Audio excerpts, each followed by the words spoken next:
on aura assez d'argent, on pourra les garder en ligne. Mais on aura un risque, le risque des hackers. Bitcoin, Africoin. Vous avez peut-être déjà entendu parler de ces monnaies numériques, encore appelées crypto-monnaies. Indépendantes des banques centrales, hébergées sur des serveurs privés, elles ne souffrent d'aucune restriction légale. La crypto-monnaie ou cybermonnaie ou crypto-devise est une monnaie virtuelle indépendante du système classique bancaire. C'est une option qui permet de faire évoluer le commerce virtuel. Le système bancaire n'a pas la capacité de suivre les transactions, les mouvements qui se font et ne bénéficie d'aucun flux sur les transactions qui se font. Les crypto-monnaies facilitent les transactions financières et améliorent la traçabilité des échanges.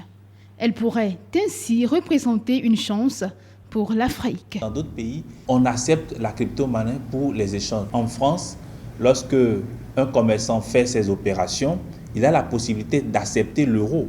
La loi lui autorise à le faire. Mais la loi n'autorise pas à ce qu'il accepte avec les crypto-monnaies faire ses paiements.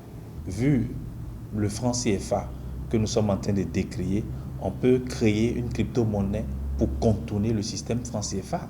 Parce que lorsque vous vendez et qu'il y a un compte d'opération qui purge une grande partie de vos réserves d'avoir ou quelqu'un contrôle vos réserves extérieures de change, avec la crypto-monnaie, nous pourrons contourner cette grande partie, cette grande manœuvre qui se fait autour du franc CFA. Si le Bitcoin est la plus connue des crypto-monnaies, il en existe bien d'autres. À part le Bitcoin, il y a le Bitcash, il y a le Dogecoin, il y a le Afro, il y a le Litecoin. Donc, il y a plusieurs monnaies. Le Venezuela a mis en place le Peru Coins et la Russie est en train de mettre en place le Rune Coins. Donc, chacun essaie de mettre en place quelque chose. Les crypto-monnaies posent problème à divers égards, notamment en raison de l'absence de régulation. Sur le marché financier, on n'a plus la capacité de contrôler les flux de transactions sur les marchés financiers parce que ces monnaies ne transitent pas par le marché financier, dans un premier temps.